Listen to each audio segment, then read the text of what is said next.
वैसे तो 2020 का साल कोरोना के नाम रहा, लेकिन इसके बावजूद 2020 में कारोबार जगत ने कई कारनामे भी कर दिखाए।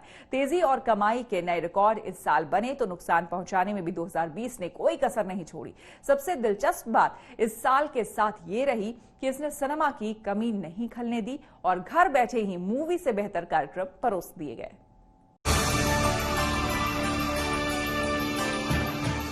कारोबार जगत में कोरोना काल यानी 2020 ने काफी उथल पुथल मचाई है। सबसे बड़ी मंदी का सामना करने के बाद वापसी का जो जज्बा देश के लोगों की खर्च करने की ताकत के दम पर कारोबार जगत ने दिखाया, वो काबिले तारीफ है। वैसे तो ये दौर नुकसान का था, लेकिन पैसा कमाने में भारतीय कारोबारियों का दबदबा पूरी दुनिया ने देखा। कंसल्टिंग फर्म PwC और स्विस बैंक UBC की एक स्टडी के मुताबिक इस साल करीब 2000 अरबपतियों ने $10 ट्रिलियन से ज्यादा रकम जोड़ी। इनमें भारत के दूसरे सबसे बड़े अमीर शख्स अडानी की नेट वर्थ इस साल 3 गुनी हो गई है। हुरुन इंडिया रिच लिस्ट 2020 के मुताबिक गौतम अडानी की कुल संपत्ति 48% बढ़कर 1,40,200 करोड़ हो गई है। वहीं एशिया के सबसे अमीर आदमी मुकेश अंबानी ने मार्च में लॉकडाउन के बाद से हर 60 मिनट में 90 करोड़ रुपए कमाए हैं। रिलायंस इंडस्ट्रीज का मार्केट कैप 10 लाख करोड़ को पार कर गया है और इस साल उनकी संपत्ति 73% बढ़कर 6,58,400 करोड़ हो गई है। कोरोना के असर से सीरम इंस्टीट्यूट ऑफ इंडिया के साइरस पूनावाला पहली बार टॉप 10 में एंट्री करके सीधे 6ठे नंबर पर आ गए हैं। इन अमीरों की दौलत बढ़ने के बावजूद ब्रांड्स के मामले में दुनिया के टॉप देशों में शुमार भारत समेत सभी देशों की ब्रांड वैल्यू कोरोना काल में घटी है। अमेरिका की ब्रांड वैल्यू 14.5% घटी है, चीन की 3.7%, जापान की 6%, जर्मनी की 21.5%, ब्रिटेन की 14%, फ्रांस की 13%, भारत की 20.8%, कनाडा की 13%, इटली की 15.8% और दक्षिण कोरिया की ब्रांड वैल्यू 20.6% घटी है। अगर कंपनियों की ब्रांडिंग की बात करें तो फिर मोबाइल फोन के मामले में इस साल भारत में जो टॉप 5 ब्रांड्स रहे हैं उनमें पहले नंबर पर 24% हिस्सेदारी के साथ सैमसंग रहा, शाओमी 23% के साथ दूसरे नंबर पर, वीवो 16% के साथ तीसरे नंबर पर, रियलमी 15% के साथ चौथे नंबर पर और ओप्पो 10% हिस्सेदारी के साथ 5वें स्थान पर रहा। कोरोना काल में वर्क फ्रॉम होम और ऑनलाइन क्लासेस ने जिस तरीके से वर्चुअल जगत से दुनिया को रूबरू कराया, उससे भी मोबाइल की बिक्री में इस बार तेजी आई है। टॉप 10 कारों के मामले में कार बाजार के महाराजा का ताज हर बार की तरह इस बार भी मारुति के कब्जे में रहा। सबसे ज्यादा बिकने वाली 10 में से 7 कारें मारुति सुजुकी की हैं और स्विफ्ट सबसे ज्यादा बिकने वाली कार है। फिल्मों के मामले में तो 2020 एकदम फ्लॉप साबित हुआ। फिर भी तानाजी और बागी 3 100 करोड़ क्लब में शामिल हो गयी। तानाजी ने अब तक 367 करोड़ रुपए कमाने में कामयाबी हासिल की है। टॉप 100 सेलिब्रिटीज की लिस्ट में शामिल अकेले भारतीय भी बॉलीवुड से ही रहे हैं अक्षय कुमार।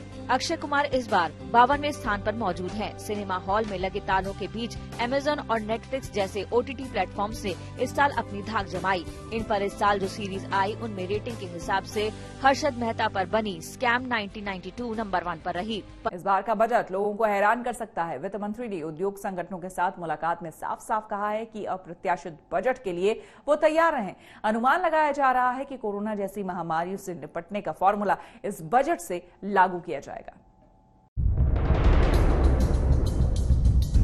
इस बार का बजट लोगों को हैरान करने वाला हो सकता है। ऐसा इसीलिए माना जा रहा है क्योंकि आमतौर पर बजट से चंद हफ्ते पहले जनता के बीच वित्त मंत्री बजट से जुड़ी जानकारियों को साझा नहीं करती हैं। हालांकि बजट से जुड़ा कोई भी ऐलान सरकार कर भी नहीं रही है, लेकिन इसके अलग अलग संदेश पब्लिक प्लेटफॉर्म्स पर दिए जा रहे हैं। कहा जा रहा है कि मौजूदा हालात को देखते हुए पब्लिक स्टेटमेंट्स के जरिए सरकार मार्केट, बैंक और रेटिंग एजेंसियों को अप्रत्याशित बजट के लिए तैयार कर रही है। पिछले सप्ताह CII के कार्यक्रम में वित्त मंत्री इस बात की तस्दीक भी कर चुकी हैं। उन्होंने उद्योग जगत से साफ कहा कि आप अपने इनपुट दें जिससे हम अप्रत्याशित बजट बना सकें। Budget which is a budget like never before in a way. 100 years of India wouldn't have seen a budget being made post pandemic like this. दरअसल ऐसा बजट किसी महामारी के बाद पिछले 100 वर्षों में पहले कभी नहीं आया होगा। उससे पहले वित्त मंत्री कई वर्चुअल प्लेटफॉर्म्स पर कह चुकी हैं कि बजट में इंफ्रास्ट्रक्चर में सरकारी खर्च को बढ़ावा दिया जाएगा।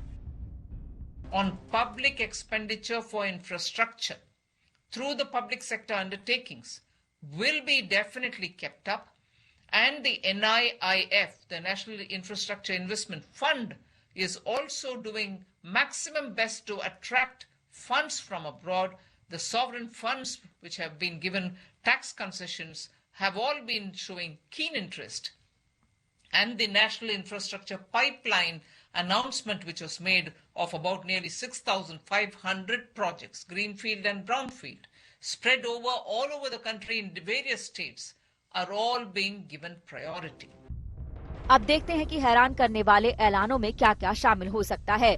वित्त घाटे को 2022-23 तक 3.1% पर लाने का प्लान बनाया गया था, जिसे कोविड-19 के चलते 5 साल तक के लिए टाला जा सकता है।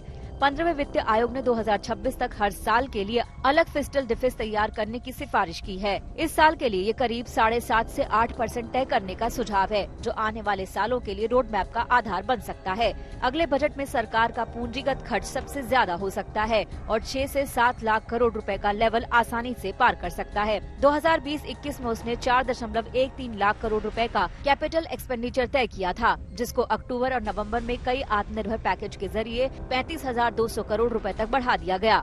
कोविड-19 पर 80,000 करोड़ रुपए तक खर्च करने का ऐलान इस बार के बजट में वित्त मंत्री कर सकती हैं। सरकार कोविड-19 के बाद अर्थव्यवस्था में जान फूंकने और रोजगार पैदा करने के लिए बड़े पैमाने पर खर्च करने की योजना बना रही है। सबसे बड़े ऐलान तो आत्मनिर्भर भारत अभियान को बढ़ावा देने से जुड़े होंगे। प्रधानमंत्री भी उद्योग जगत से इसे सफल बनाने के लिए साथ मिलकर काम करने की बात कर रहे हैं। ये समय भारतीय इंडस्ट्री के रूप में आपकी कैपेबिलिटी, कमिटमेंट और करेज को दुनिया भर को हमें एक बार विश्वास के साथ दिखा देना है।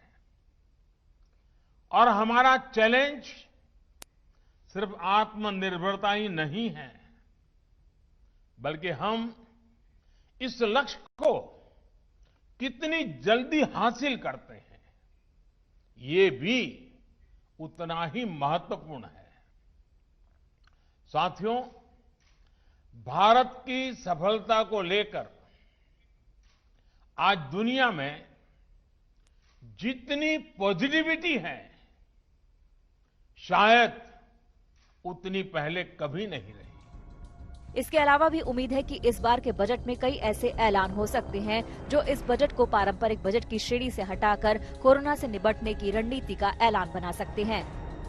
ब्यूरो रिपोर्ट, आज तक।